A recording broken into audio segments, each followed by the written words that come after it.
90s में जब ये डिपार्टमेंट में आए तभी जो स्मगलिंग था ज्यादा करके सी रूट से होता था। आम आदमी ने समझो कि एक मोबाइल लाया उसके पास में, उसके ऊपर से उसकी 1.5 लाख रुपया कीमत है, बट उसने डिक्लेयर नहीं किया। अगर ड्यूटी बचाने के लिए ऑब्वियसली डिक्लेयर नहीं किया, एक तो अनजाने में या फिर जानते हुए, तो वो भी स्मगलिंग कहा जाएगा।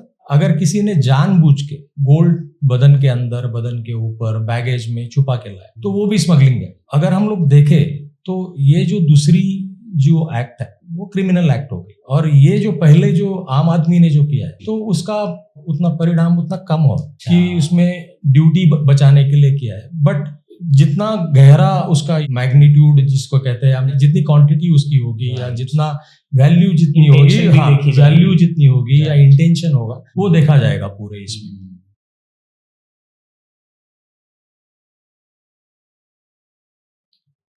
तेजा साहब, आपका माल पूरी हिफाजत के साथ आपके अड्डे पर पहुंच जाएगा। ये लाइन पर्दे पर सुनने में जितनी रोमांचक लगती है, असल जिंदगी में उतनी ही खतरनाक और गैर कानूनी है। हाय एवरीवन, मैं हूं मनोज और मेरी सहेली के एक और पॉडकास्ट पर आपका स्वागत है। और आज का हमारा विषय है स्मगलिंग के किस्से और उसकी सच्चाइयां।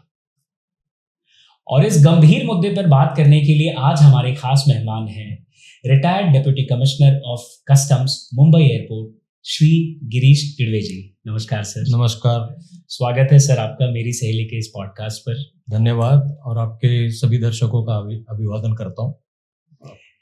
सर, बहुत साधारण चीज़ों से मैं शुरू करना चाहूँगा। ये दरअसल लोगों को लगता है कि किसी ने अगर कोई गैर कानूनी सामान लाया या कोई प्रतिबंधित जैसे प्रोहिबिटेड कुछ सामान लाया या कुछ क्राइम किया, तभी वो इस कैटेगरी के क्रिमिनल बनते हैं। जबकि होता ये भी है कि कभी कभी आम आदमी भी जाने अनजाने में या शायद थोड़े से पैसे बचाने की कोशिश में, टैक्सेस ड्यूटीज बचाने की कोशिश में, वो भी इस कैटेगरी में अपराधी बन जाते हैं या अभियुक्त बन जाते हैं। तो ये जो फर्क है सर, इससे शुरुआत करते हैं कि कैसे आम आदमी भी इसका शिकार हो जाता है। जो सवाल आपका है इसमें, अगर स्मगलिंग की जो व्याख्या है हमारी कस्टम एक्ट 1962 के अंदर जो स्मगलिंग की व्याख्या है, उसमें ये कहा गया है कि आपकी कोई एक्ट या ओमिशन, किसी आपकी ने जो चीज लाई है उसको अगर कॉन्फिस्केशन के लिए यानी जब्ती के लिए अगर प्रावधान है वो हो जाती है, तो फिर that will it is called as smuggling, उसको स्मगलिंग कहा जाता है। तो इसमें आम आदमी ने समझो कि एक मोबाइल लाया उसके पास में, उसके ऊपर से उसकी 1.5 लाख रुपया कीमत है जी, बट उसने डिक्लेयर नहीं किया। अगर ड्यूटी बचाने के लिए ऑब्वियसली डिक्लेयर नहीं किया, एक तो अनजाने में या फिर जानते हुए, तो वो भी स्मगलिंग कहा जाएगा। जो डेफिनेशन है लॉ में, तो वो भी स्मगलिंग कहा जाएगा।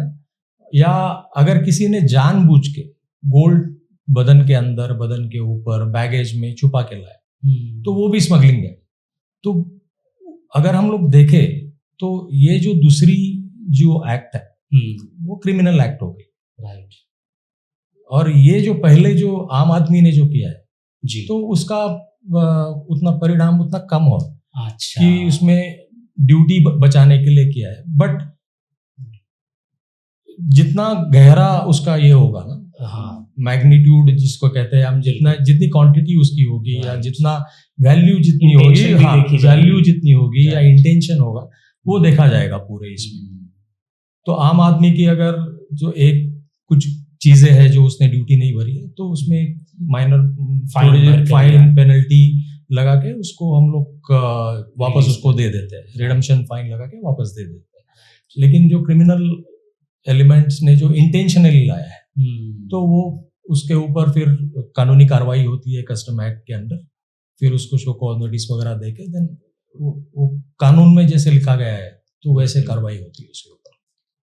सर, इतने साल आप एयरपोर्ट पर आपने सेवाएं दी हैं और इतने सारे केसेस हैंडल किए हैं, तो जब आप शुरुआत में जब आप इस डिपार्टमेंट में आए थे और जब आप रिटायर हुए, तो इस दौरान जो स्मगलिंग का जो तरीका है वो चेंज हुआ या उस पर थोड़ा अगर आप बता सकें। बहुत चेंज हुआ है। जी जब भी हम लोग 90s में जब भी डिपार्टमेंट में आए 84 90s के अंदर, तभी जो स्मगलिंग था वो ज़्यादा करके सी रूट से होता था।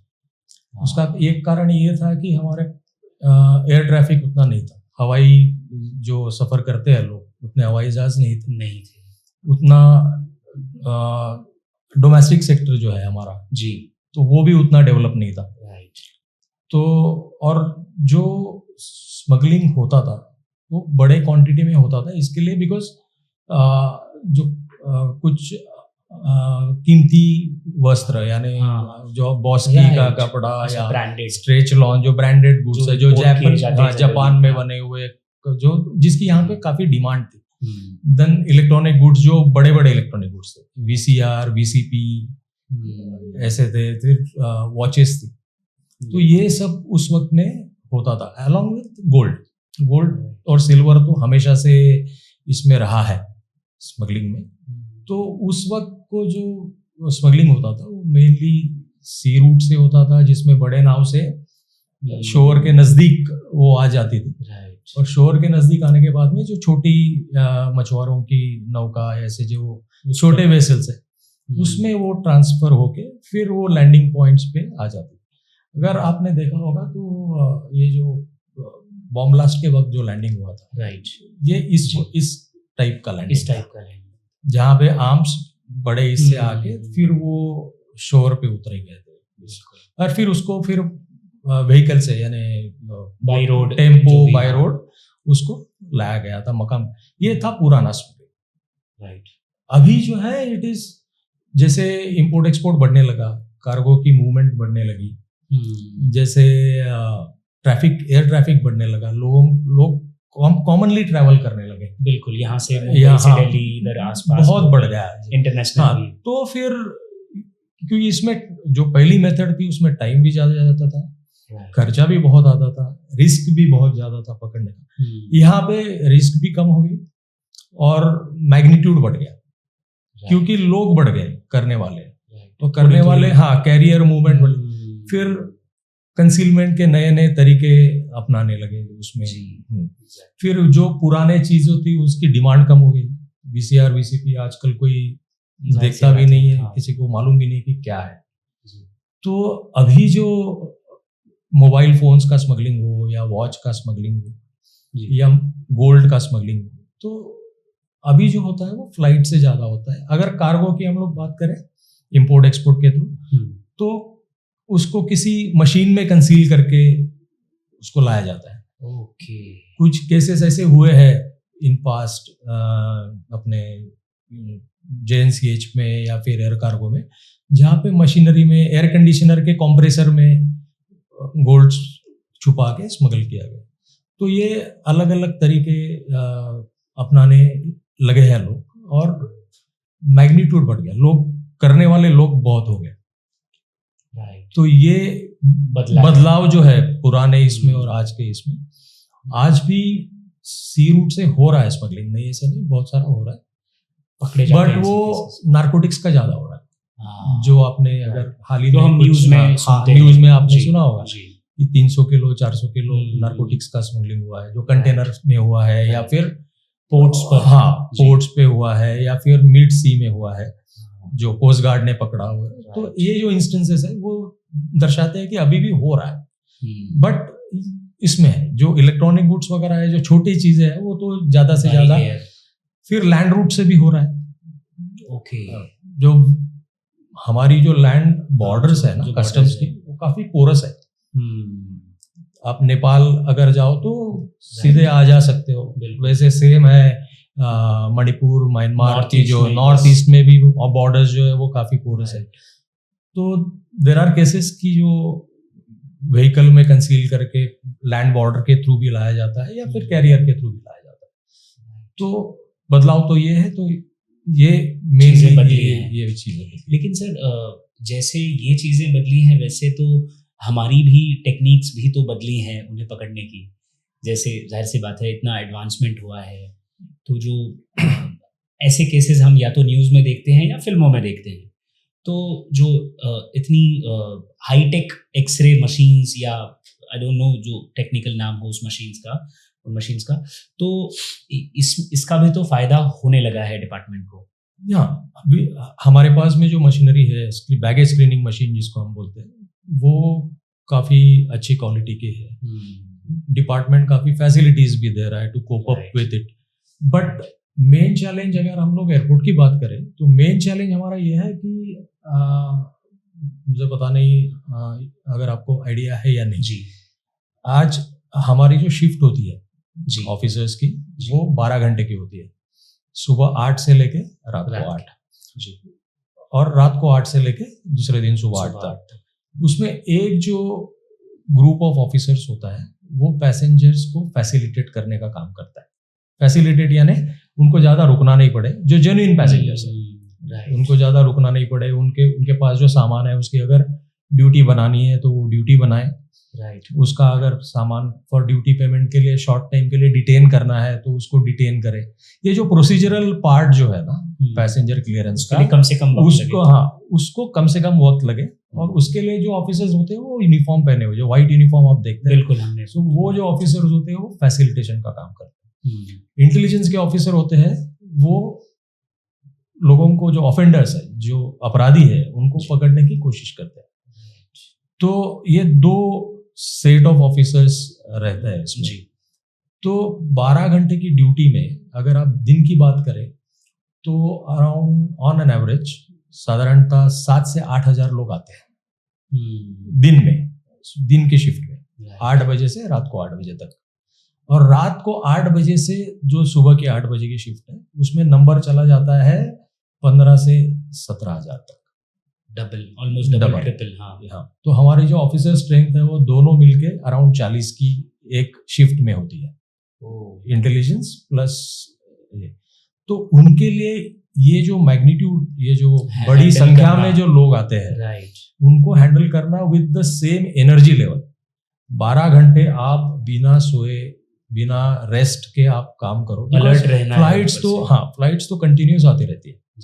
और ऊपर अगर हम देखें तो सुबह 3 बजे से लेके अराउंड 7:30-8 बजे तक तो बहुत सारी फ्लाइट्स है और सब बड़ी फ्लाइट्स।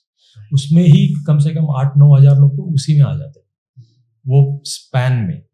तो ये मशीनरी हमारे पास है, तो ये जो प्रवासी संख्या है ये अराइवल की है, डिपार्चर तो अलग है। और तो उनको टैकल करना, पहली नजर में फिल्टर करना, उसी के साथ में ऑब्जर्वेशन करके अपराधी को प्रोफाइल करना, ये जो है वो थोड़ा सा डिफिकल्ट काम है। नए नए तरीके हैं कंसीलमेंट के, और इसमें थोड़ा सा ये होता है कि एक ह्यूमन एलिमेंट इन्वॉल्व होता है। अभी मेरी जो क्षमता है वही क्षमता आपकी नहीं होगी। करेक्ट। क्योंकि हमारे पास अभी 20 ऑफिसर्स है ना, तो हर एक की क्षमता अलग है। पहचानने की क्षमता अलग है, एक कोई चीज को डिटेक्ट करने की क्षमता अलग है, वो भी है। दूसरा एक ह्यूमन एलिमेंट होता है इन्फॉर्मेंट का। इंफॉर्मेशन अगर आपके पास में सही हो तो उसे एक्ट करना, उसके ऊपर एक्ट करना, फिर उस पर उसे एक्ट करना पॉसिबल हो जाता है। तो इन्फॉर्मेंट्स भी आजकल उतने आते नहीं। फिर ऑफिसर्स को बहुत सारी चीज़ों का एक एनालिसिस करके, स्टडी करके they have to find out कि कौन अपराधी हो सकता है। आदमी का प्रोफाइलिंग काफ़ी इंपॉर्टेंट होता है। तो ये एक बहुत बड़ा चैलेंज, क्योंकि मैग्नीट्यूड बढ़ गया है, सब यातायात जो है आज वॉल्यूम बढ़ गया है। और मैं खाली मुंबई की बात कर रहा हूँ। यही सर, मुंबई के लिए तो कहा जाता है कि मुंबई सबसे व्यस्त एयरपोर्ट है, जितना मुझे इन्फॉर्मेशन है।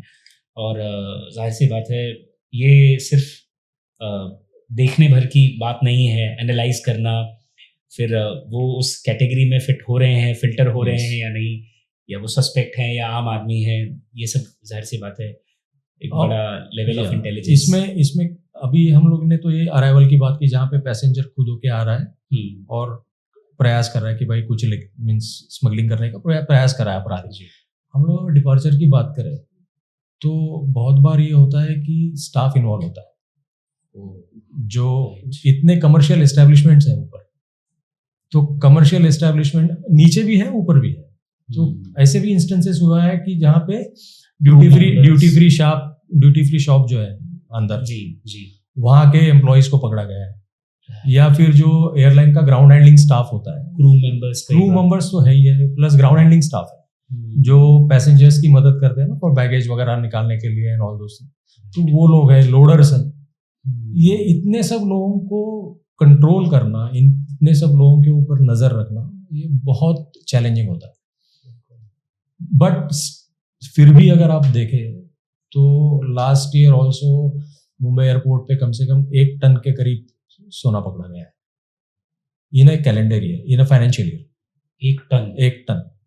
और पहले जब मैं था तभी 2014 में जनवरी से दिसंबर तक हमने 1 टन का सीजर किया था, सभी एयरपोर्ट के सभी ऑफिसर्स के विंग ने मिलकर। So efforts are being put, challenges है but officers are facing those and उनका फिर गिविंग देयर बेस्ट।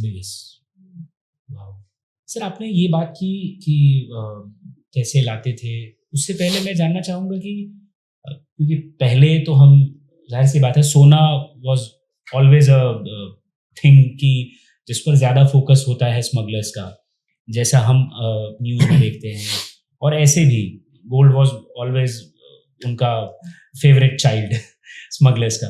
लेकिन उसके अलावा, जैसे अभी आपने बताया कि जो जैसे विदेशी कपड़े जो होते हैं, जो महंगे होते हैं, उस पर ड्यूटी बचाने के लिए वो पहले स्मगल किए जाते थे, या इलेक्ट्रॉनिक आइटम्स। तो ये जो सामान है वो जनरली क्या क्या होता है जो स्मगल किया जाता है आज के दौर में? आज के दौर में अगर आप देखो तो एक तो गोल्ड है, गोल्ड के फिर सभी प्रकार के गोल्ड ऑर्नामेंट्स है, गोल्ड प्राइमरी फॉर्म में है जिसको हम लोग बिस्किट कहते हैं, बिस्किट या बार, हाँ बार कहते हैं, गोल्ड बार कहते हैं, वो है। मोबाइल फोन्स है, मोबाइल फोन्स के एक्सेसरीज भी है। ये मेन चीजें हुई। फिर अलग से जो अनयूजुअल आइटम्स है उसमें जो संरक्षित प्रजाति के प्राणी और बिल्कुल फाउना एंड फ्लोरा जो है, तो they are mainly smuggled, they are also smuggled। Narcotics drugs है, राइट। नार्कोटिक ड्रग्स भी पैसेंजर के थ्रू काफी सारे स्मगलिंग के इंस्टेंसेस है। और ये एंडेंजर्ड स्पीशीज का भी अभी हाल ही में थोड़ा सा बढ़ गया है। तो अगर हम देखें रिसेंट कुछ दिन पहले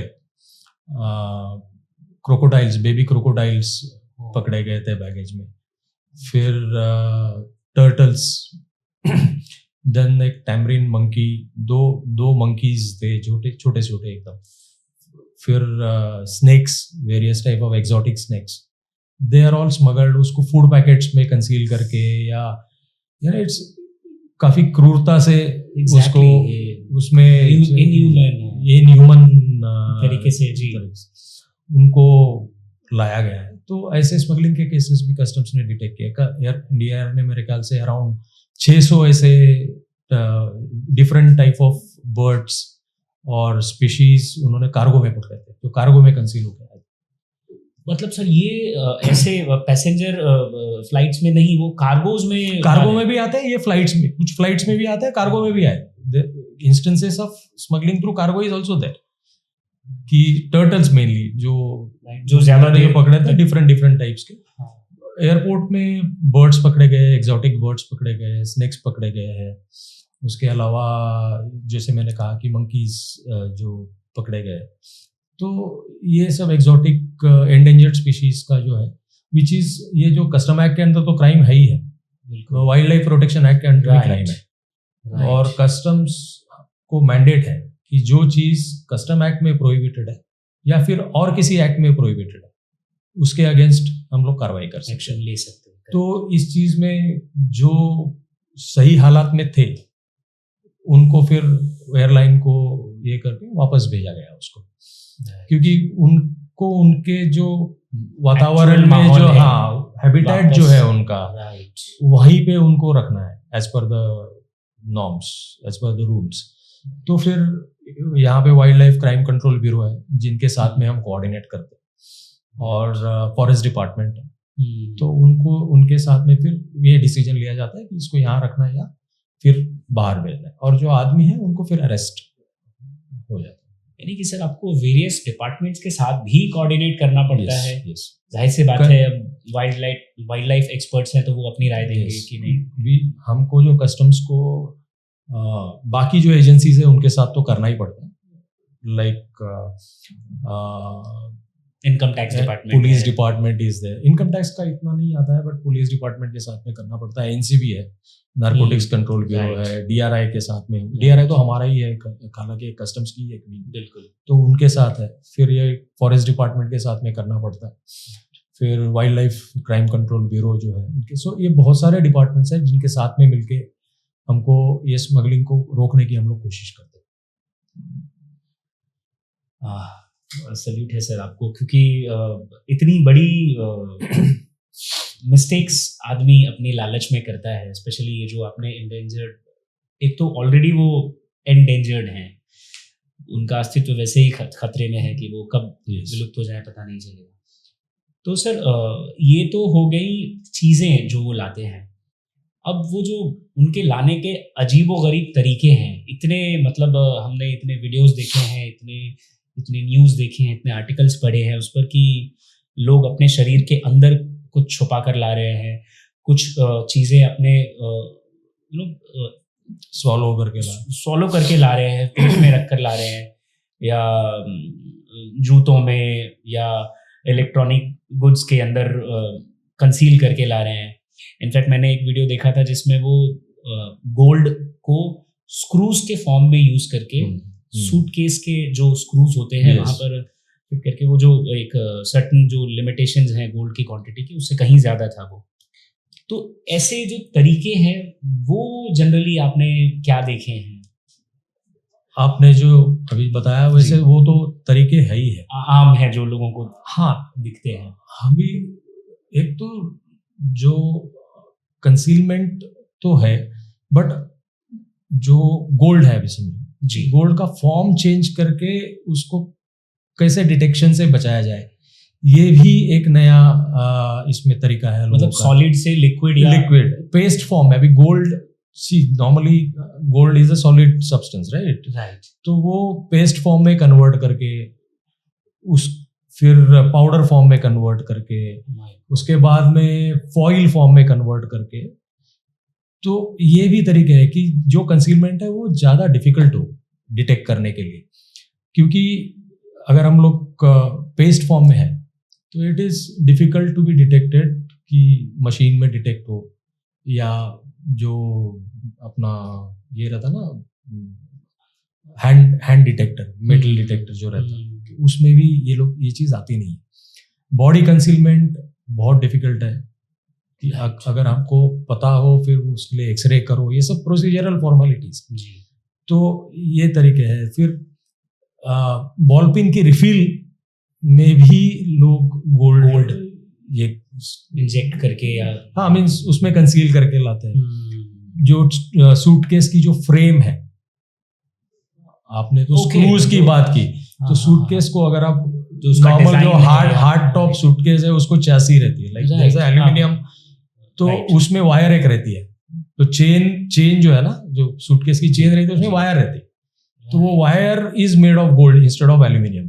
तो ये जो है एक काइंड ऑफ इंडस्ट्री है कि जहाँ पे ऐसे बैग्स बनते हैं वहाँ पे फिर वो कैरियर्स को दिए जाते हैं, और जिसको दिए जाते हैं वो कभी कभी उससे पता भी नहीं होता कि जो कैरी कर रहा है वो एक्चुअली स्मगल, वो देते हैं कि ये बैग लेके जाना है और मेरे किसी रिलेटिव को देना है या और किसी को देना है, तो उसे पता भी नहीं होता कि इसमें है गोल्ड कंसील है।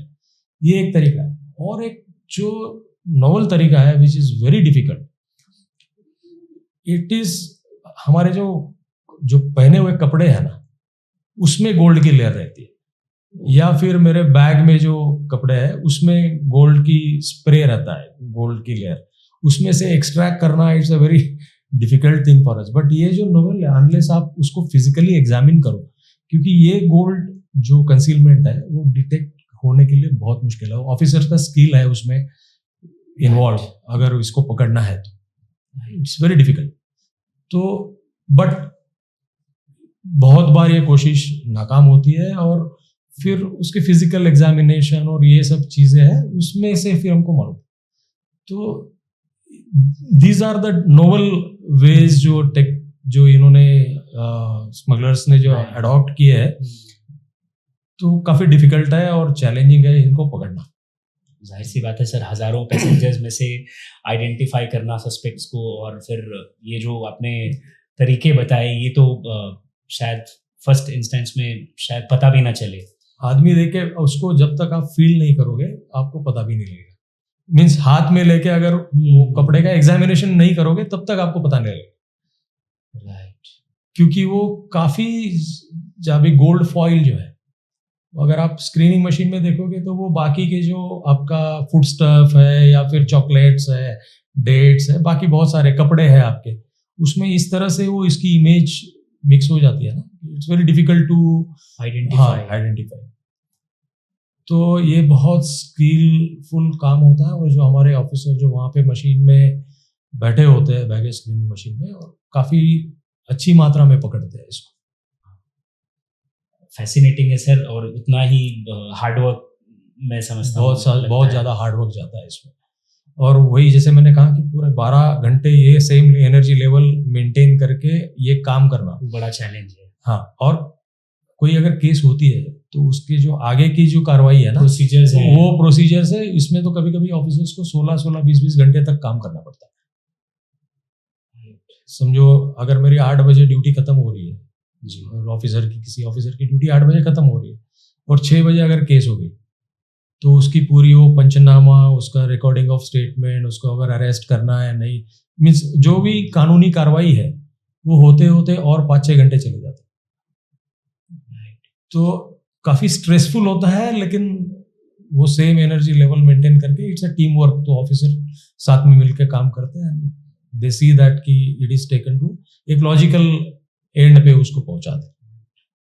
सर आपने एक मेंशन किया कि कई बार लोगों को पता नहीं होता कि वो स्मगल कर रहे हैं कुछ, जैसे किसी जान पहचान वाले ने कोई सामान दे दिया कि आप इस कंट्री में जा रहे हैं तो वहाँ पर मेरी नीस है, मेरा कोई रिलेटिव है, आप उसके लिए ये लेते चले जाइए। ऐसा अक्सर होता है, और जो रिपोर्ट्स मैंने देखी, मतलब इनकी केस स्टडीज को समझने के लिए, वहाँ पर ज़्यादातर पैसेंजर्स या ऑफेंडर्स जो पकड़े गए, वो यही कहते हैं कि ये तो मुझे किसी ने दिया था, कि उनके पास उनका लगेज ज़्यादा था, वो जो लिमिट होती है उससे ज़्यादा था, तो उन्होंने कहा कि आप एक बैग आप ले लीजिए, प्लीज़ मुझे हेल्प कर दीजिए।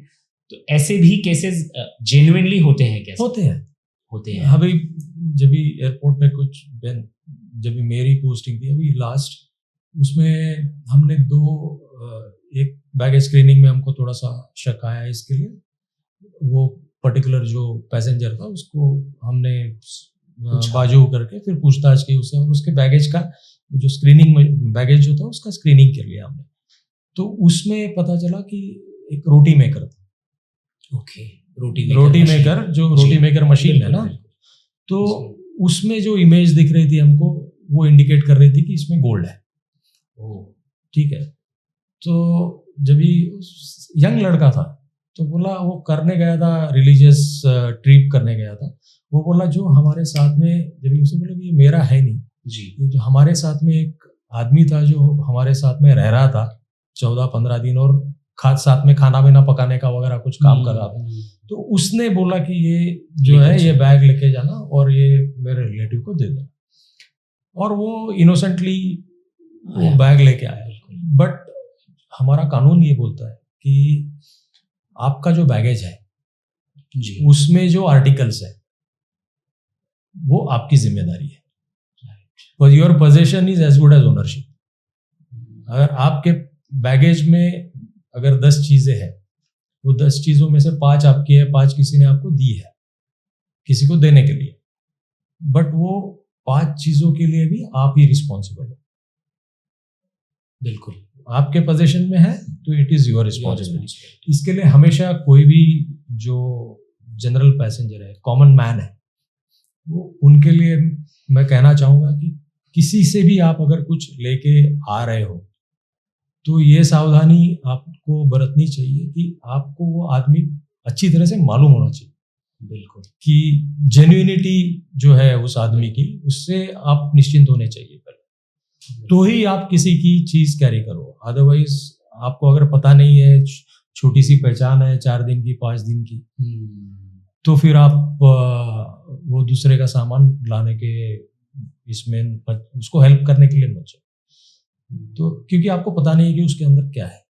नारकोटिक्स में तो ये हमेशा होता है कि किसी को दी जाती है एक बैग कि भाई ये लेके जाओ, और उसके अंदर सामान रहता है। कुछ लोगों को मालूम होता है, कुछ लोगों को नहीं होता, बट जो जेन्युइन पैसेंजर है उन्होंने ये प्रिकॉशन हमेशा लेनी चाहिए कि दूसरे किसी का सामान हमारे बैगेज में लाना नहीं चाहिए। अगर आप कैरी कर रहे हो तो आपको 100% श्योर होना चाहिए कि इसमें कुछ है नहीं, क्योंकि रिस्पॉन्सिबिलिटी इन्वेस्टिगेशन तो वो उधर तक जाएगा, वो किसने दिया, किसने दिया, बट फर्स्ट विक्टिम जो होंगे वो आप होंगे।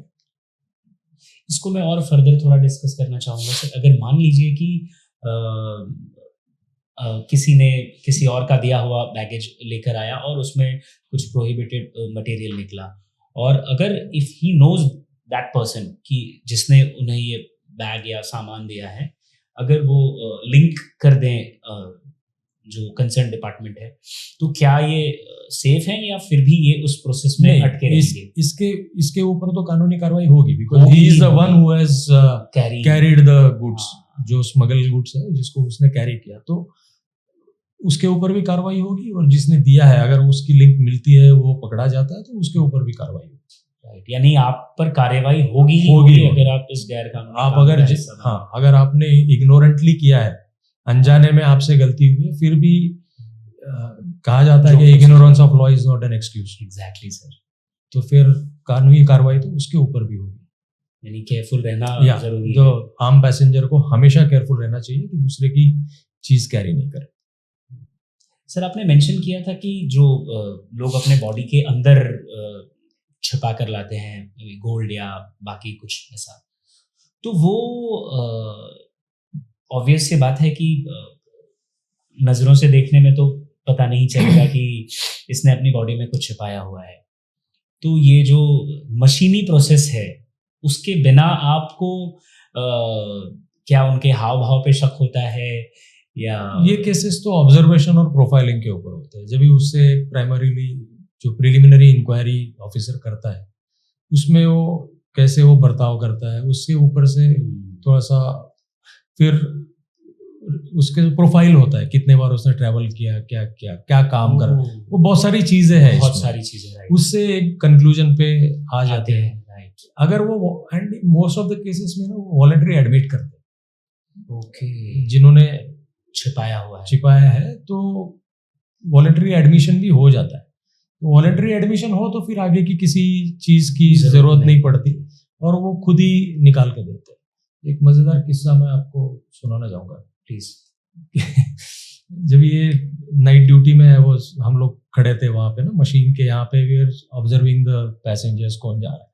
तो एक जो क्यू में आदमी आ रहा था ना, वो आया मेरे पास और उसने उसके हाथ में एक सिलेंड्रिकल शेप का ऑब्जेक्ट था, which was gold, conceal gold. वो सिलेंड्रिकल शेप में, जो रेक्टम कंसीलमेंट में जनरली लोग लेके आते हैं ना, that is a cylindrical shape, so that. तो उसने बोला, सर ये मेरे पास था, ये मुझे जब देना है आपको, यानी देना है यानी जमा करना है, बिकॉज फिर बोला मैं भी देखे चुका, बोला 250-300 ग्राम का उसका वेट था ऑलमोस्ट। बट उसका रीजन ये था ना कि वो होल्ड नहीं कर पाया। उसने अपनी बॉडी में छिपाया हुआ था, इट वाज अ कंसील्ड, वो होल्ड नहीं कर पाया, बहुत तकलीफ हो रही थी उसको। फिर वो वॉशरूम में जाके उसने वो निकाल के उसको धो के एकदम ये करके, वो एज इफ की वो वेरी अनयूजुअल, कोई ऐसे करेगा नहीं, लेकिन वो लेके आया कि मतलब मुझे मेरे पास था, मुझे ये करना है। He wanted to get rid of it, क्योंकि वो पेनफुल इतना था। इनोसेंटली किया होगा, कैरियर करके काम किया होगा, बट उसको पेनफुल इतना था, वो बोला एक तो उधर बस में ही छूट गया। यानी पहले बार कर रहा है, तो जो हार्डन्ड है उसको तो ठीक है, लेकिन जिसको आदत नहीं है वो आपके शरीर के अंदर फॉरेन बॉडी ज्यादा नहीं रह सकती, बिल्कुल। आपकी बॉडी तो उसको थ्रो कर रही है। तो इनको जी उनकी जो चलने के तरीके हैं वो बदल वो जाते जितना हैं। टाइम जाएगा they will become restless. Right. तो ऑल दीज एस्पेक्ट्स इसमें डिटेक्शन में आते हैं कि, और वो ऑफिसर का एक स्किल होता है कि कैसे वो उससे इंक्वायरी करे क्या, and most of the people they admit. अगर नहीं तो फिर we have a procedure under Machineries customs हैं act where person can be x-rayed on the reason of suspicion. तो वो सब प्रोसीजर होता है with the radiology certificate and all, तो वो कानूनी कार्रवाई करनी पड़ती है। बट मोस्ट केसेस में मैंने देखा है कि जिसके पास होता है वो, बट गोल्ड तो ठीक है, बट अगर किसी ने स्वॉलो किया है अगर नार्कोटिक्स, एग्जैक्टली, तो it is very I dangerous. was about to ask. It is very dangerous. There is a instance कि 2 African nationals were caught long time back around 2013। तो उन्होंने हेरोइन के कैप्सूल्स फॉलो किए थे, and one of them was they were taken to the custody, means वो magistrate के सामने लेके जा रहे थे उनको कि परमिशन लेने के लिए, उनको फिर हॉस्पिटलाइजेशन करके अंडर मेडिकल सुपरविजन उसको निकालने के लिए, रिमूव करने के लिए। जनरली ये हॉस्पिटलाइजेशन से होता है। ये जब भी रेक्टम में ऐसा है तो इजीली निकलता है। If it is inside your stomach, अगर आपके बॉडी में है अंदर, फिर उसको हॉस्पिटलाइजेशन अंडर मेडिकल सुपरविजन इसको निकाला जाता है। तो उसमें से एक जो था ना, उसने वो भागा, when he was being taken to the court, तो he ran from the town, वो ऑफिसर्स के हाथ छोड़ के वो भागा, और वो he ran up to the metro, जब आजाद मैदान पुलिस स्टेशन जो है वहाँ पे किला कोर्ट है जहाँ पे हम लोग प्रोड्यूस करते हैं जी। तो वहाँ से वो मेट्रो सिनेमा तक, जो ये था अपना विल्सन कौन सा एक कॉलेज है ना वहाँ पे, तो वहाँ से मेट्रो तक वो भागा, वहाँ पे ही कोलैप्स्ड बिकॉज द कैप्सूल अंदर बर्स्ट हो गई, और इतनी मात्रा में उसके ब्लड स्ट्रीम में हेरोइन चला गया कि वो वहां पे कोलैप्स हो गया। तो it is a dangerous thing कि लोगों को समझ में नहीं आता कि जो वो कर रहे हैं वो उसके परिणाम क्या है। स्वॉलो करके लाना, इवन रेक्टम में आप अगर उसको बार बार करोगे तो यू आर प्लेइंग, आप अपने खिलवाड़ कर रहे हो अपने सिस्टम के साथ में। तो इसका आगे चल के आपके जैसे आपकी एज बढ़ती जाएगी डेफिनेटली उसका इम्पैक्ट होगा। तो ये लोगों को समझ में नहीं आता है और लोग करते रहते हैं, बट ये body concealment is the most dangerous thing. Sir ये जो कैरियर्स होते हैं ये तो जाहिर सी बात है वो पकड़े जाते हैं, लेकिन ऑब्वियस सी बात है कि इनके पीछे भी तो कुछ ऑर्गेनाइज्ड लोग होंगे या इंडस्ट्री होगी जो ऐसे कैरियर्स को ऐसा काम करवा रही है, या जो रिपीट ऑफेंडर्स होंगे। तो ऐसे भी कोई ग्रुप्स आपने पकड़े हैं? बहुत से पकड़े जाते हैं, इन मीन्स जहाँ पे लिंक मिल जाती है, मीन्स इन्वेस्टिगेशन में अगर वो लिंक मिल गई तो पकड़े जाते हैं लोग। मैं एक केस आपके साथ में शेयर करूंगा, जब DRI की हमारी पुरानी केस थी जिसमें सिगरेट्स इंपोर्ट हो रहे थे कंटेनर में, ठीक है। और जो मोडस ऑपरेंडी ये थी कि यहाँ से वो ट्रांसशिपमेंट कार्गो करके कहीं और जाने वाला था, लाइक फाइनल क्लियरेंस जो है उसका वो यहाँ पे नहीं होते हुए और किसी जो हमारे इनलैंड कंटेनर डेपोज है ना वहाँ पे होने वाला था। तो हमने वो सब कंटेनर के ऊपर सर्वेलेंस रखा था, and then we got the container somewhere. हमने पकड़ लिया उसको बिकॉज थोड़ा सा ये लगा कि आदमी लोगों को मालूम हो रहा है कि हम लोग उसको ड्राइवर को मालूम हो रहा है कि, तो फर्स्ट इंपॉर्टेंट थिंग है कि माल छूटना नहीं चाहिए, बिल्कुल स्मगलिंग का है तो दैट इज हमारे लिए तो फर्स्ट इंपॉर्टेंट थिंग वो थी। तो हमने तो कंटेनर पकड़ लिया, सिगरेट से भरा हुआ कंटेनर हमने पकड़ा, फुल 20 फीट। तो it was in crores, 2 crore के ऊपर कुछ वैल्यू थी फॉल फॉरेन मेड सिगरेट्स। तो जब हमने ड्राइवर से इंक्वायरी की, उसको पूछा कि ये तुमको लेके कहाँ जाना था, बोला मुझे पता नहीं, लेकिन तुर्भे MIDC में कोई जगह है जहाँ पे मुझे इसको लेके जाना। तो फिर हमारे एक टीम व्हाटएवर छोटे बहुत जो इनपुट्स थे हमारे पास में, so a team went there and somehow we could get that godown की जहाँ पे इसकी डिलीवरी होनी थी। तो जब ही हम लोग गोडाउन में गए अंदर, तो जो बिल ऑफ एंट्री यानी जो इंपोर्ट का डॉक्यूमेंट होता है उसमें जो डिक्लेयर गुड्स थे वो same declare goods were present inside the godown. ठीक है, एक 400 फॉर एग्जांपल एक 400 किलो कुछ जो डिक्लेयर गुड्स था, प्लास्टिक ग्रैन्यूल और something, so same was available inside. तो हम लोग 2 टीम और स्टार्टेड प्रोसेस ऑफ कि वो ट्रक को वहां से यहाँ लेके आए। मीनवाइल जो ऑपरेटर्स थे उनको ये पता नहीं था कि ये तुर्वे के गोडाउन पे नहीं आ चुके हैं। वो पकड़ा गया, वो तो शायद ड्राइवर ने वगैरह बताया था कि ऑफिसर्स पीछे है एंड ऑल, बट उनको ये पता नहीं था कि गोडाउन टीम तक यहाँ पे पहुंच गई है। तो वो जो 2 मेन ऑपरेटर थे जो ऑपरेट कर रहे थे, जिसने ये सब फैसिलिटेट किया था और जो invest, they came to that godown when our team was present. क्योंकि इतनी स्विफ्ट वो जो फॉलो अप हो गया उसका, तो उनको पता ही नहीं लगा। So the moment they came to godown और जैसे अंदर आए ना, so automatically they fall in our lap. तो अगर ये पर्टिकुलर केस में तो दोनों मेन ऑपरेटर वही के वही पकड़े गए। बहुत से केसेस में होता है, बट ये उनका थोड़ा सा कॉम्प्लेक्स नेटवर्क भी रहता है कि जो एक्चुअल लाने वाला है उसको पता नहीं होता कि कौन इसके पीछे यहाँ पे कौन है, क्योंकि बीच में बहुत सारी कड़ियाँ होती है कि कौन किसको देगा और किसको देगा। But there have been many cases, पहले से बहुत सारे केसेस हुए जहाँ पे ऑर्गेनाइज्ड सिंडिकेट को डिस्ट्रॉय किया गया है। रिसेंटली एक केस था, I will not name the person, but ये जो पर्टिकुलर आपने पूछा रिपीट ऑफेंडर के बारे में ना जी, तो रिपीट ऑफेंडर तो बहुत सारे हैं क्योंकि उनको दूसरा कुछ आता ही नहीं है। तो जो आता है वही वो it becomes a profession for them ना। तुम्हारे हमारे लिए स्मगलिंग थोड़ी सी अलग चीज है, but for them carrying smuggle good is a profession. जैसे हम लोग ऑफिस जाते हैं वैसे वो दुबई जाके सामान लेके आते हैं, बिकॉज वही उनका काम है। इसमें ये पर्टिकुलर केस में जो आदमी था उसको 2007 में एनडीपीएस एक्ट के under he was arrest, means उसकी ट्रायल चली थी।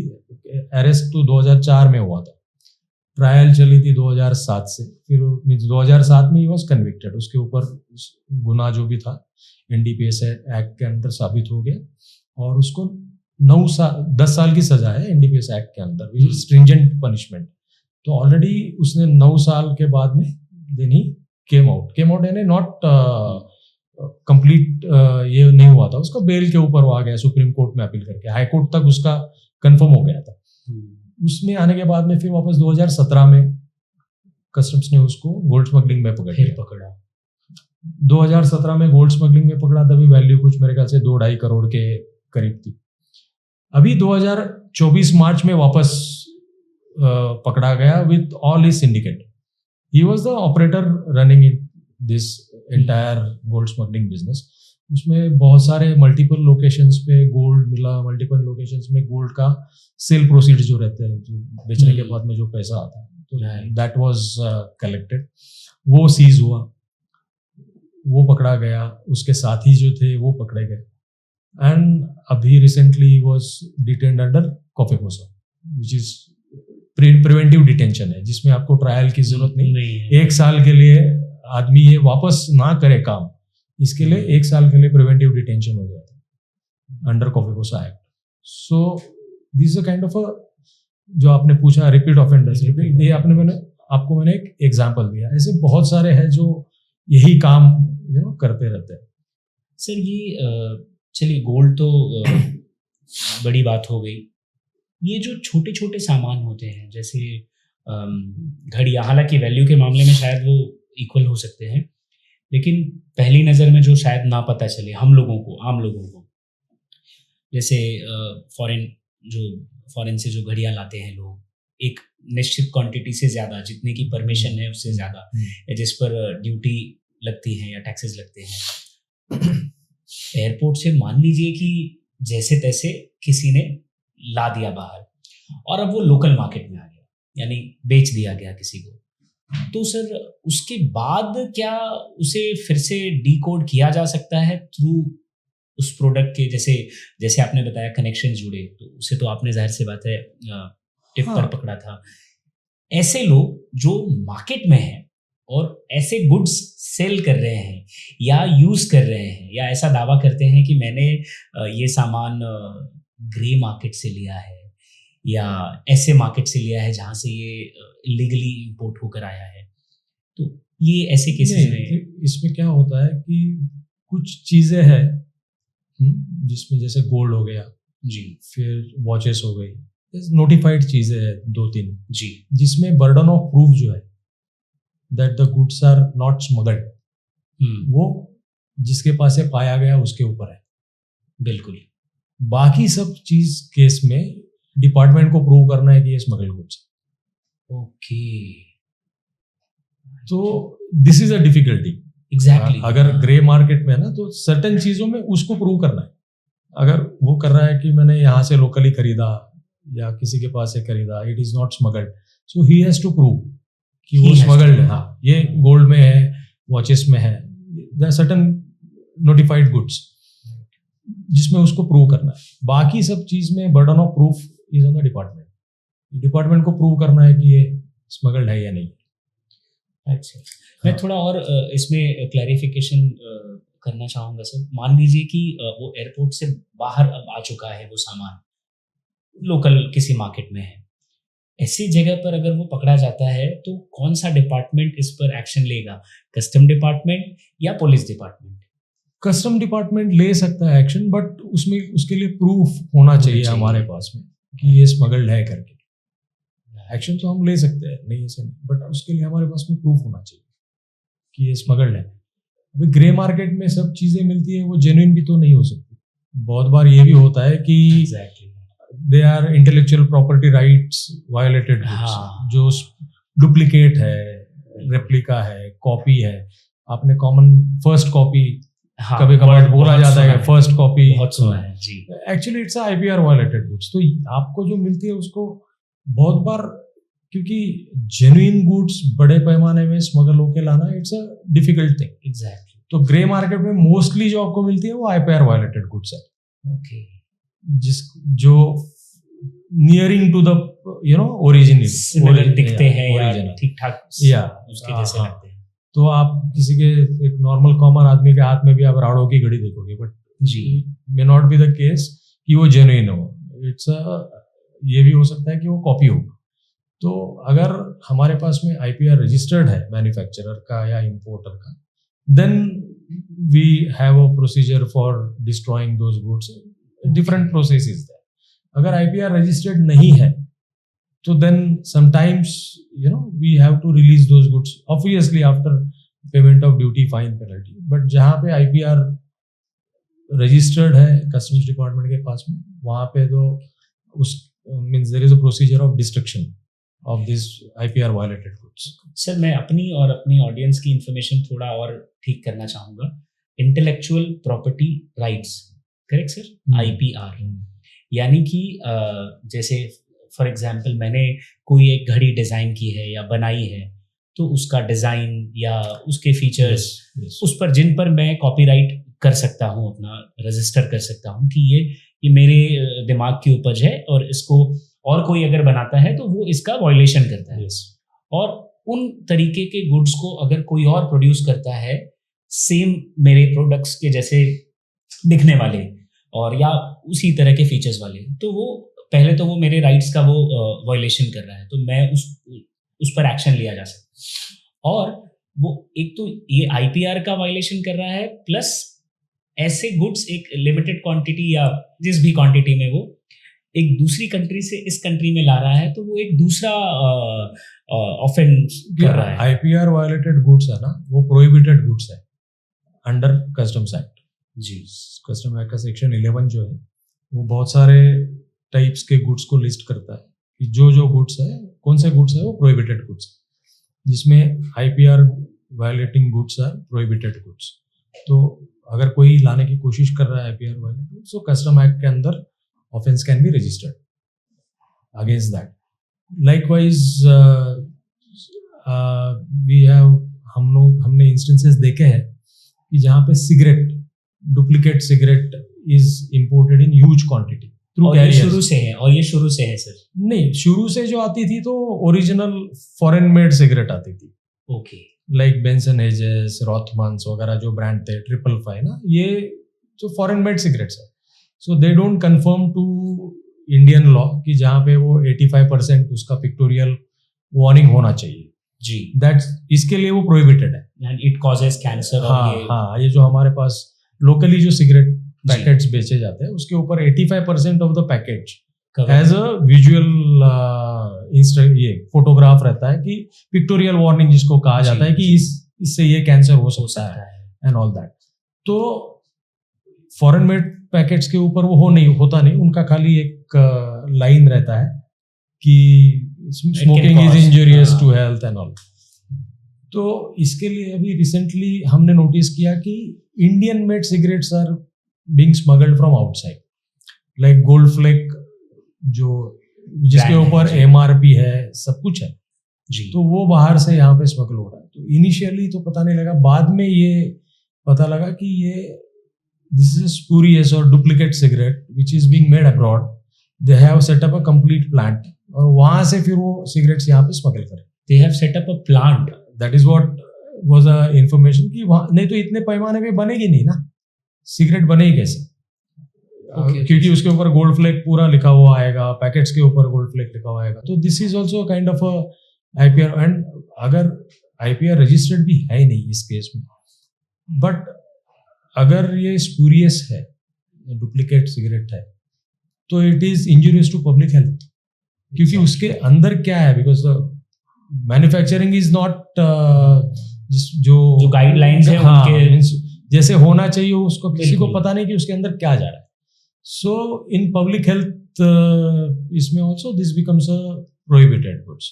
तो ऐसे भी इंस्टेंसेस है। इसको मैं और थोड़ा समझना चाहूँगा सर। मान लीजिए जो सिगरेट यहाँ मिल जाती है मार्केट में, वो सिगरेट वो कहीं और बना रहे हैं और फिर यहाँ भेज रहे हैं थ्रू स्मगलिंग, तो क्या ये उसके मार्जिन में फ़र्क होता होगा? मार्जिन में ड्यूटी इज वेरी हाई ना, 110% ड्यूटी है सिगरेट के ऊपर। तो वो इंडियन सिगरेट अगर वहाँ से बन के यहाँ आ रही है तो आइडेंटिफाई होना डिफिकल्ट है कि कौन सी इंडियन है कौन सी है। और वहाँ शायद वहाँ पे मैन्युफैक्चरिंग कॉस्ट कम है, because the plant will be small setup, तो वहाँ पे मैन्युफैक्चरिंग कॉस्ट कम है। और वहाँ से यहाँ लेके आओ तो एक तो आप 110% ड्यूटी सेव करने की कोशिश करो, ऊपर से मार्केट में it is difficult to find out कि कौन सी असली है कौन सी नकली है। ये कितना डेंजरस है सर। और जो लाते हैं उसे, जो कैरियर्स हैं जिनका आपने जिक्र किया, वो ना सिर्फ अपने आप को जोखिम में डाल रहे हैं, बल्कि कितना घिनौना काम कर रहे हैं थोड़े से पैसों के लिए, में भी शायद आसानी से मिल जा रहे हैं उन्हें। यस सर, हम आपके ड्यूटी आवर्स की बात की हमने, उसमें लगने वाला जो अलर्टनेस है या कहते हैं इंटेलिजेंस है, उस पर बात की। आपकी टीम में, यानी मैं कस्टम्स की बात कर रहा हूँ, उसमें महिला ऑफिसर्स भी होती हैं? यस, है ना सर? बिकॉज अभी हाल ही में मैंने एक इवेंट अटेंड किया था जहाँ पर ज़्यादातर, या मैं कहूँ कि सारे के सारे जो गेस्ट थे वो सारे कस्टम ऑफिसर्स ही थे। एंड ट्रस्ट मी सर, बिल्कुल उस पूरी गैदरिंग के दौरान मुझे कहीं भी वो वाली जो स्ट्रिक्टनेस कह लीजिए, या वो जो एक ऑफिसर का प्रेजेंस मुझे नज़र नहीं आया, क्योंकि हम खुश थे, हम आपस में हंसी मजाक मस्ती कर रहे थे। लेकिन at the end of the party, it was a retirement party of an officer, a lady officer. तो वहाँ पर जब उन्होंने बोलना शुरू किया, जब अपनी बातें रखी, अपने एक्सपीरियंसेस शेयर किए, तो मुझे समझ आया कि वाह, ये मेरा पर्सनल एक्सपीरियंस था कि जो इंटेलिजेंस जिनका जिक्र किया आपने, ये किन अलर्ट, या कह लीजिए मैं तो ब्लेस्ड माइंड्स कहूँगा, या जाहिर सी बात है ये एक हार्डवर्क के थ्रू गुजरते हैं आप, तब एक ऑफिसर बनते हैं। वो जो इतनी सारी सिक्योरिटी की जिम्मेदारी आप पर होती है, तो लेडी ऑफिसर्स के लिए कितना मुश्किल होता होगा सर यहाँ इस डिपार्टमेंट में, या चीजें सेम हैं दोनों के लिए? नहीं, चीजें सेम है, बट यस, लेडी ऑफिसर के लिए थोड़ा, बिकॉज ड्यूअल रिस्पॉन्सिबिलिटी है ना उनकी, घर भी संभालना पड़ता है प्लस ऑफिस में, क्योंकि every team has a lady officer. Lady officer का प्रेजेंस तो मैंडेटरी है ही है हमारे पास, क्योंकि कोई भी लेडी अगर सस्पेक्ट है, हाँ, तो उसको सर्च करने के लिए हमें लेडी चाहिए ही चाहिए। कोई घर को हमें अगर सर्च करना है तो team has to have a lady, और we have lot of lady officers. In fact अगर मैं कहूँ तो every they have been lady superintendents who are leading the batch, particular batch in air intelligence unit or even in uniform. So they are equal, like they have the same intelligence, their efforts are also same, they have booked so many cases on their alertness, तो वो तो है। और ladies have been I think a very important role to play in customs. In fact अभी आपने पूछा है, इसके लिए मैं बताऊं कि हमारी जो चीफ कमिश्नर है airport customs zone 3, which comes air cargo, फिर airport and customs preventive commissioner है, she is Miss Prachi Swaroop, she is a lady officer, IRS officer. हमारी दोनों एडिशनल कमिश्नर्स है, वो भी लेडीज है।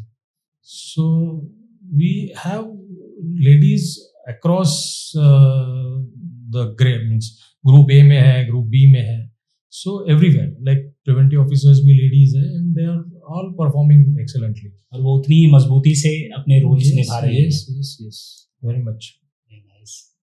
सर मैं एक बार आपके केसेस की तरफ लौटना चाहूँगा। हमने आम पैसेंजर्स की बात कर ली, या स्मगलर्स की बात कर ली, या जो प्रोफेशनल स्मगलर्स हैं या हार्डकोर क्रिमिनल्स हैं उनकी बात कर ली। क्या कभी ऐसा भी हुआ है सर कि कोई किसी को आपने सस्पेक्ट को पकड़ा और वो ज़रा हाई प्रोफाइल पर्सनालिटी हो, या कोई सेलिब्रिटी हो, या कोई पॉलिटिशियन हो, तो ऐसे केसेस में क्या डिफिकल्टीज आई होंगी आपको? इंडिविजुअल लेवल पे जो केसेस हुए हैं, लाइक किसी एक आदमी को पकड़ा हो या उसमें, ऐसे तो आई हैव नॉट, मेरा खुद का एक्सपीरियंस है नहीं कि कोई हाई प्रोफाइल आदमी पकड़ा गया। बट हमने पुराने कुछ साल पहले हमने एक नार्कोटिक्स की केस की थी, जहाँ पे हम लोग काम कर रहे थे एक प्लांट को डिटेक्ट करने के लिए, जहाँ पे मैंड्रेक्स बन रही है। तो वहाँ पे मैं और एक कलीग ऑफ मेरे साथ में जो साथी थे, तो हम दो को भेजा गया था फॉर टू डेवलप वो इंटेलिजेंस जो इन्फॉर्मेशन थी हमारे पास में, उसको डेवलप करने के लिए, और पर्टिकुलर गांव में कहाँ पे वो है, तो हाँ वहाँ पे रहे। फिर जो प्रिलिमिनरी जो काम करना पड़ रहा है उसके ऊपर, वो तो उसमें हमको ये समझ में आया कि एक बंद फैक्ट्री है जहाँ पे ये मैंड्रेक्स का मैन्युफैक्चरिंग हो रहा है। उसमें 3-4 दिन के बाद में जाके जब भी हमने कंफर्म कर लिया कि बन रहा है वहाँ पे, जब भी हम लोग सर्वेलेंस कर रहे थे, जब भी देख रहे थे, तो इतनी तो ये हो गई हमारी गारंटी हो गई कि हाँ श्योर हो गए कि वहाँ पे ड्रग्स बन रहे हैं। बट हमने जब भी एक्चुअली वहाँ पे रेड की along with our local officers, क्योंकि जो लोकल कस्टम्स के ऑफिसर्स थे उनको लेके हम लोग वहाँ पे गए थे, तो वहाँ जब भी गए तो हमको अंदर जाने में ही बहुत परेशानी हुई, इन द सेंस कि जो लोकल वहाँ पे जो उसका गार्ड था वो किसी को अंदर आने दे नहीं रहा था, बोला मालिक के सिवा कोई अंदर नहीं आएगा। एंड इन मुंबई हम लोग ये सिचुएशन देखते नहीं। हाँ बिल्कुल, सीधी सी बात है, यहाँ पे इतना इंटरफेरेंस है नहीं। तो वहाँ पे जो लोकल थे हमारे ऑफिसर्स, तो दे सेड कि सर नहीं, हम लोग we can't go like that, कुछ भी हो सकता है बिकॉज गांव छोटा सा है। हाँ, तो फिर then we went to police, हम लोग पुलिस के पास गए। फिर पुलिस ने बोला कि ठीक है मैं टीम दे देता हूँ आपके साथ में, वहाँ का जो डिवाइस भी था, बोला मैं टीम दे देता हूँ, आप चले जाओ। हम लोग टीम लेके आए पुलिस की, तो पुलिस भी अंदर जाने को रेडी नहीं। मीन्स जो हमारे साथ प्रोटेक्शन के लिए आए थे वो भी बोले कि नहीं, अगर वो नहीं अलाउ कर रहा है तो एक काम करते, फिर उन्होंने कहा कि जो जिसकी फैक्ट्री है उसका लड़का है गांव में, तो उसको हम लोग लेके आते हैं, उसको लेके आते हैं। एंड देन तो फिर फाइनली हम लोग उसको लेके आए, वो भी मिला हमको, उसी भी फैक्ट्री की तरफ ही आ रहा, उसको लेके उसके बाद में हम लोग एंटर कर पाए फैक्ट्री में। फिर जाके वो पूरी रात भर कार्रवाई चली, ये एंड इट वाज, वहां पे रेडी माल हमको मिला नहीं, जो नशीले पदार्थ बनाए थे वो रेडीली अवेलेबल नहीं थे, बट रॉ मटेरियल्स मिला, मशीनरी मिली, उससे कंफर्म हो गया कि यहाँ पे बन रहा था लीगल काम।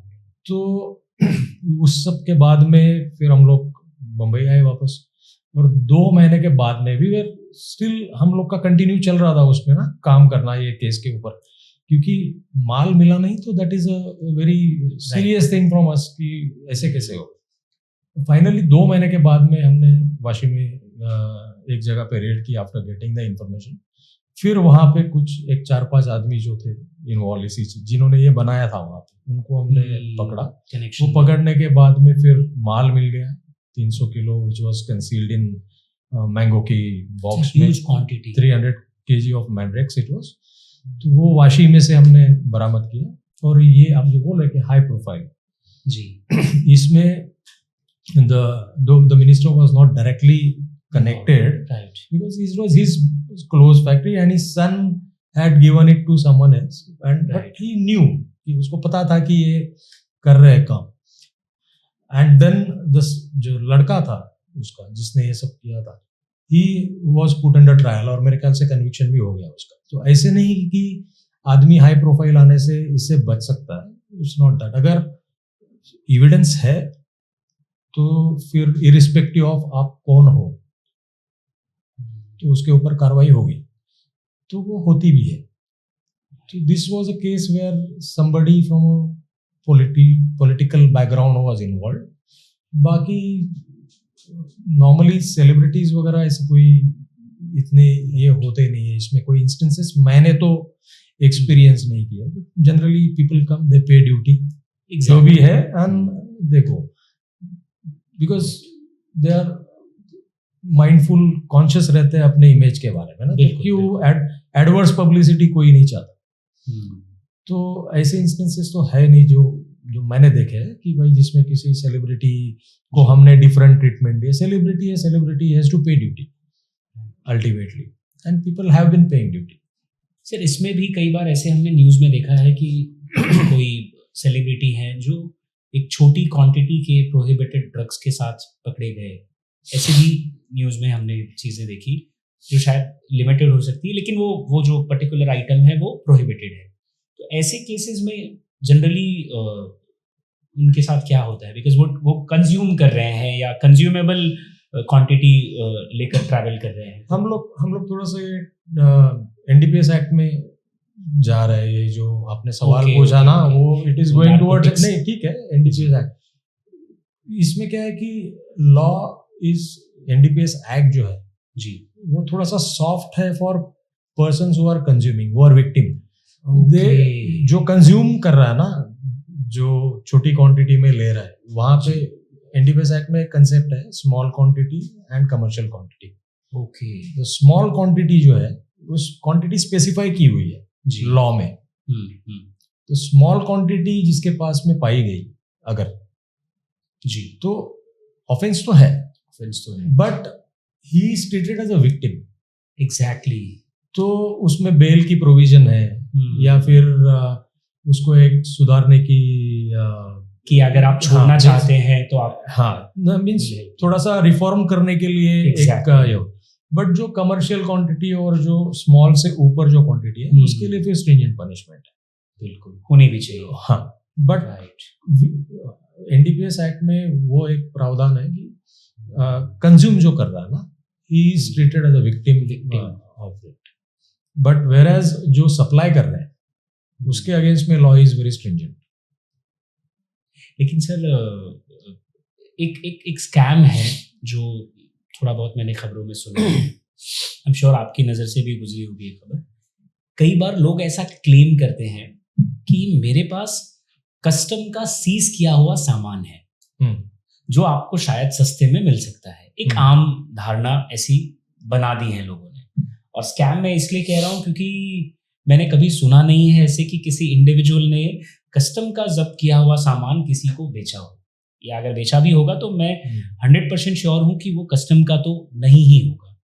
क्योंकि थोड़ा बहुत जो मुझे पता है, इसका एक प्रोसीजर है कि कस्टम जो भी सामान जब्त करता है, चाहे वो गैजेट्स हो, चाहे वो गोल्ड हो, जरा आप जब्त किए हुए सामान को कैसे आगे प्रोसीड किया जाता है, इस पर अगर आप बता पाए तो। हमारा जो डिपार्टमेंट है उसमें हर एक चीज़ का रिटन इंस्ट्रक्शंस है, हर एक चीज़ के।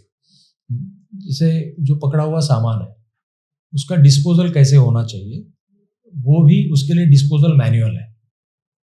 तो it is mandatory for any officer कि जो डिस्पोजल की प्रक्रिया है उसको वो मैनुअल के हिसाब से चले।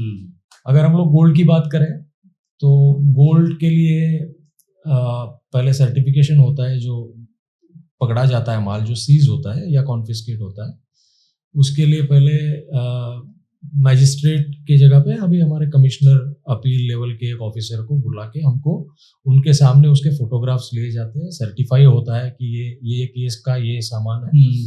देन हम लोग इसको मिंट को देते हैं, गवर्नमेंट ऑफ इंडिया मिंट।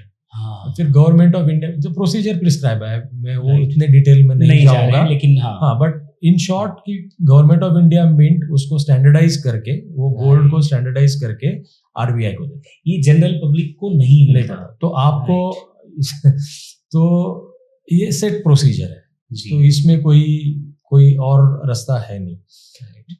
मेरा एक एक्सपीरियंस, लोगों की ये जो आपने कहा ना बहुत गलत फहमी होती है, तो मुझे किसी ने, एक दोस्त ने बोला कि अरे कोई उसका पहचान का है, उसको आपको मिलना है। मैं बोला ठीक है, क्या नहीं उसको कुछ काम है, तो सेड ओके। तो मैंने मिला, फिर मैं उसको, तो मैं बोला क्या काम है आपका कस्टम? बोला सर आप कस्टम में हो, एयरपोर्ट पे हो। ये बोला हाँ। तो सर उसने पूछा, वो ये सवाल पूछा कि सर मेरे ना लड़की की शादी है, तो आप जो सोना पकड़ते हो सस्ते में मिल सकता है क्या?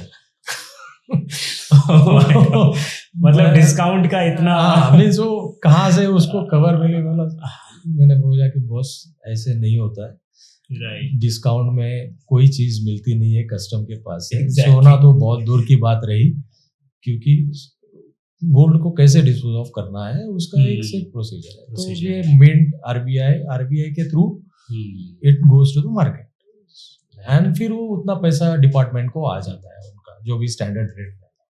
ये रही गोल्ड की बात।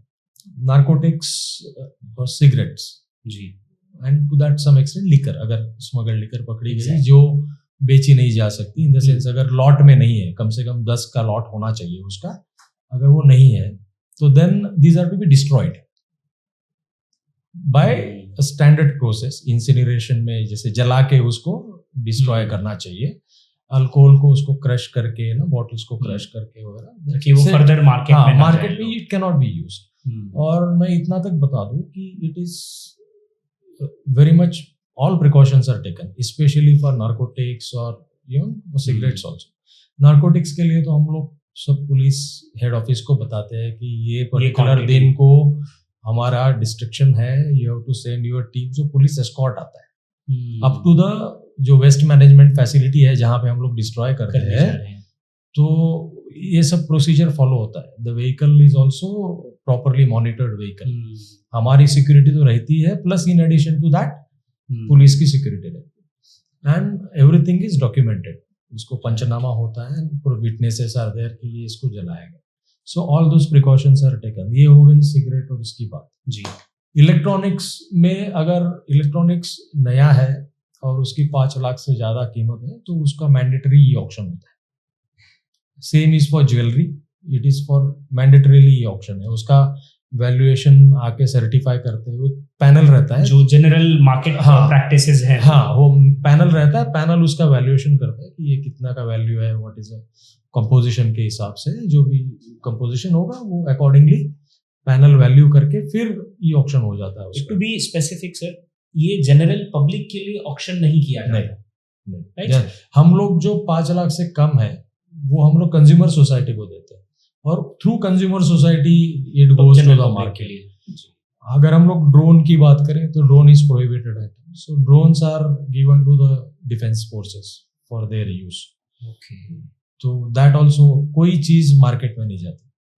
हाँ. मीन्स हमारे से department will not sell it to the market. यानी हाँ. ये धारणा निकाल लेनी चाहिए Yes. पब्लिक. और अगर यूज्ड इलेक्ट्रॉनिक गुड्स है, इवन वॉचेस है या फिर गैजेट्स है, मोबाइल फोन है, दे आर यूज्ड और रिफर्बिश्ड लैपटॉप्स वगैरह है, तो ई वेस्ट में गिना जाएगा.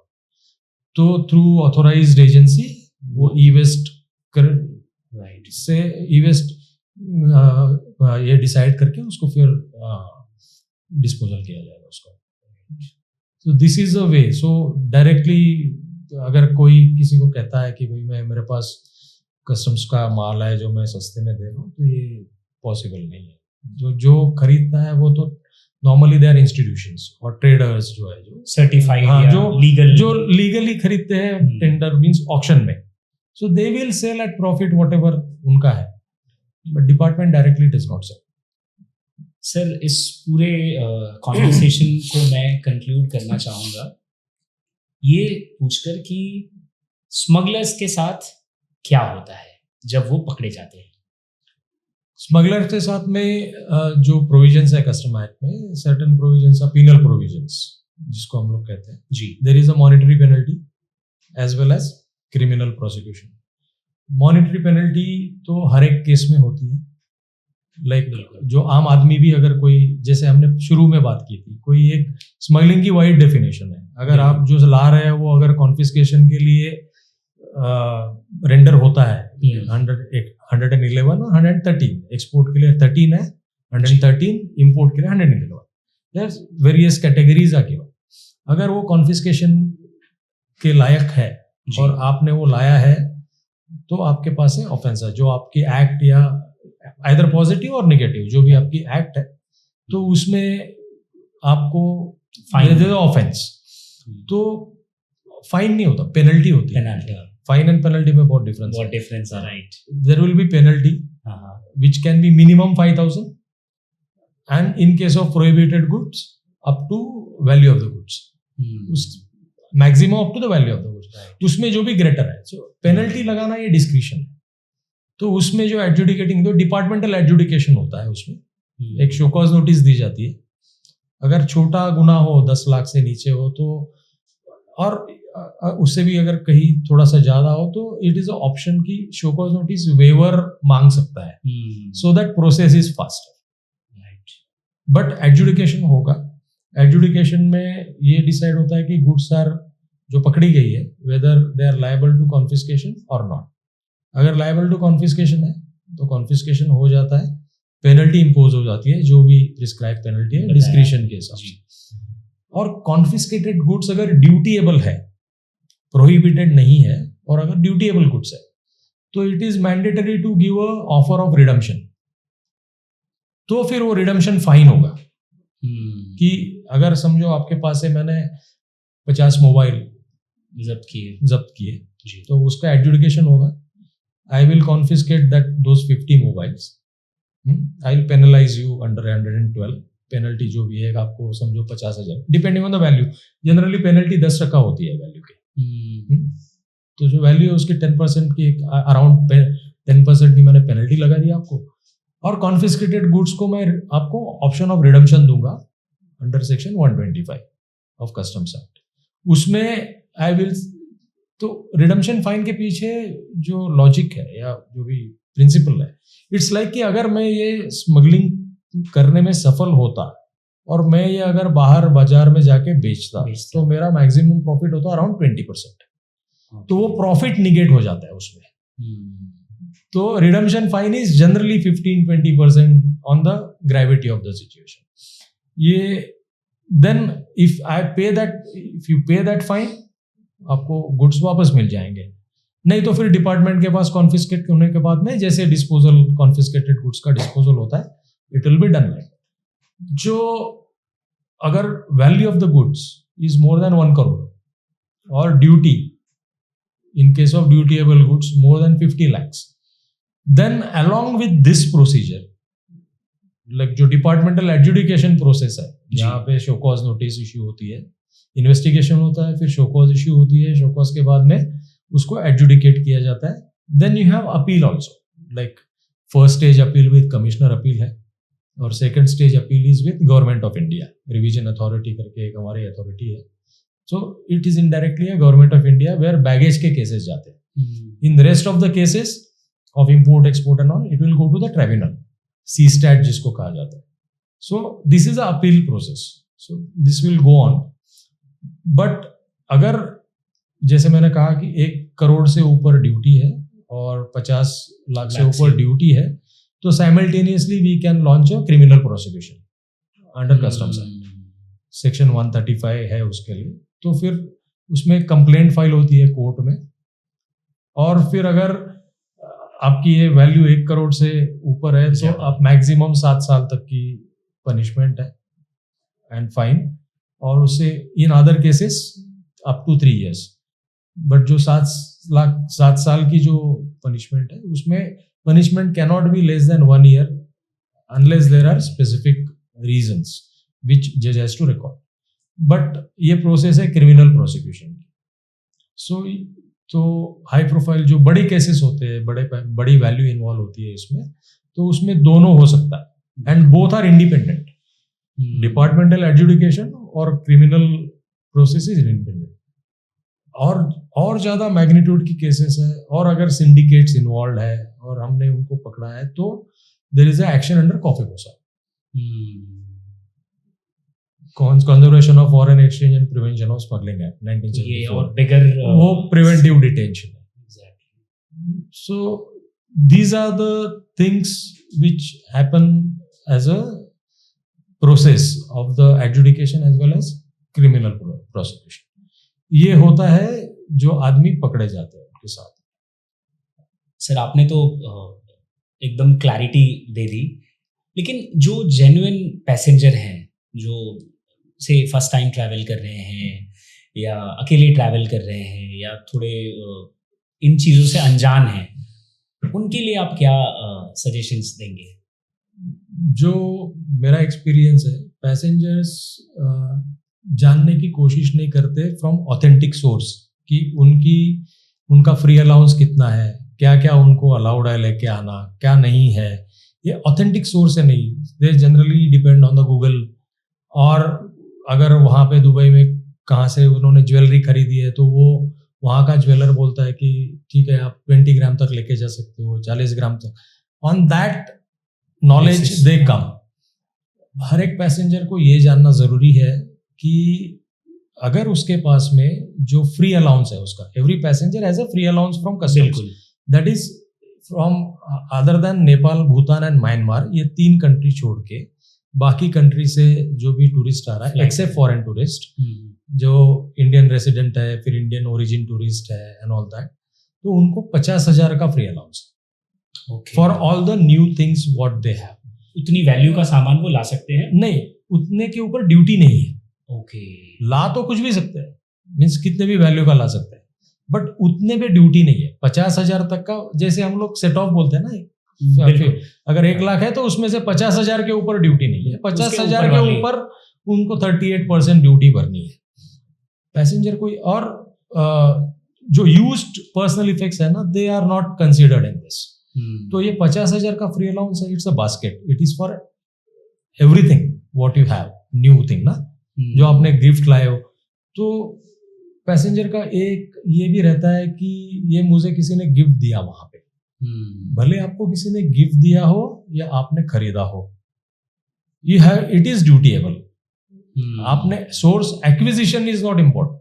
आपके बैगेज में है तो आपको उसको ड्यूटी भरनी है, भले आपको वो चाचा ने गिफ्ट दिया हो, चाची ने गिफ्ट दिया हो, या आपने खरीदा हो, तो वो ड्यूटी. और एक इम्पॉर्टेंट चीज है कि जब यहाँ उतरने के बाद में एक ग्रीन चैनल, रेड चैनल, ऐसे 2 फैसिलिटी है हमारे पास, जिसके पास में 50,000 से ज्यादा या जो उसका फ्री अलाउंस है, अगर नेपाल, भूटान, म्यांमार से कोई आ रहा है तो 15,000 है.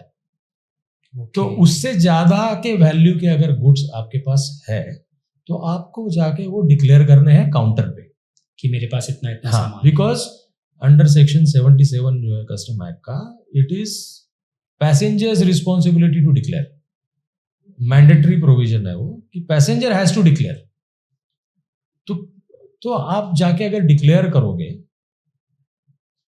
तो यूर ऑफेंस नहीं होगा वहां पे। बिल्कुल। लेकिन जान के अगर आप ग्रीन चैनल ले रहे हो, जो नॉन ड्यूटीएबल जिनके पास सामान है, जिनको 50,000 के नीचे का सामान है, जिनको ड्यूटी भरनी नहीं है, वो अगर चैनल आप सिलेक्ट कर रहे हो और आपको फिर अगर कस्टम्स में डाइवर्ट कर दिया गया to the counter, then it becomes an offence.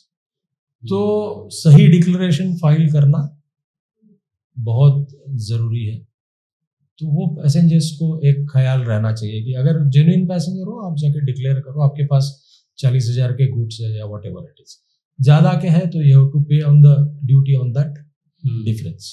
यानी कि आप और CBIC की जो ऑफिशियल वेबसाइट है, cbic.gov.in ऑफिशियल वेबसाइट है, central board of indirect taxes and customs. Excise पहले था, जब GST आने से पहले जी, तभी CBEC था, अभी CBIC है। तो वो अगर आप वेबसाइट देखोगे कोई भी पैसे, तो वहाँ पे जो लिंक है, वहाँ पे इंटरनेशनल पैसेंजर्स के लिए अलग से लिंक प्रोवाइड किया। तो वो इंटरनेशनल पैसेंजर की विंडो अगर आप खोलोगे तो आपको ट्रैवलर्स गाइड दिखेगा और बैगेज रूल्स दिखेंगे। तो दैट विल मेक ऑथेंटिक, आपको ऑथेंटिक इंफॉर्मेशन मिल सकती है, जिससे आप डिसाइड कर सकते हो आपको क्या करना है। फिर गवर्नमेंट ने एक अतिथि ऐप बनाया हुआ है जहां पे आप आने से पहले आप अपना डिक्लेरेशन इलेक्ट्रॉनिकली फाइल कर सकते हो। Okay, so there is no time, facilities are there and passenger facilitation is our main important thing. कि लोगों को, मेरा एक्सपीरियंस है, 2-3 मिनट से ज्यादा लाइन में खड़ा नहीं होना पड़ता लोगों को, but still if you follow the rules, फिर आपको तकलीफ कुछ भी नहीं है। यानी कि हमने सिस्टम बनाया हुआ है, सिस्टम बनाया हुआ है, परेशानी लोग इग्नोरेंट रहते हैं, उनको कोई जानना नहीं चाहता, या अगर जानते हैं तो फिर गलत सोर्स से जानते हैं, then they don't have authentic information. फिर यहाँ पे आने के बाद अगर मालूम पड़ा कि आपको ड्यूटी भरनी है, फिर वो आर्ग्यूमेंट चालू होती है कि भाई मुझे तो इसने ऐसे कहा था, गूगल पे तो ऐसे लिखा है। Google is not a source is the official website of the department.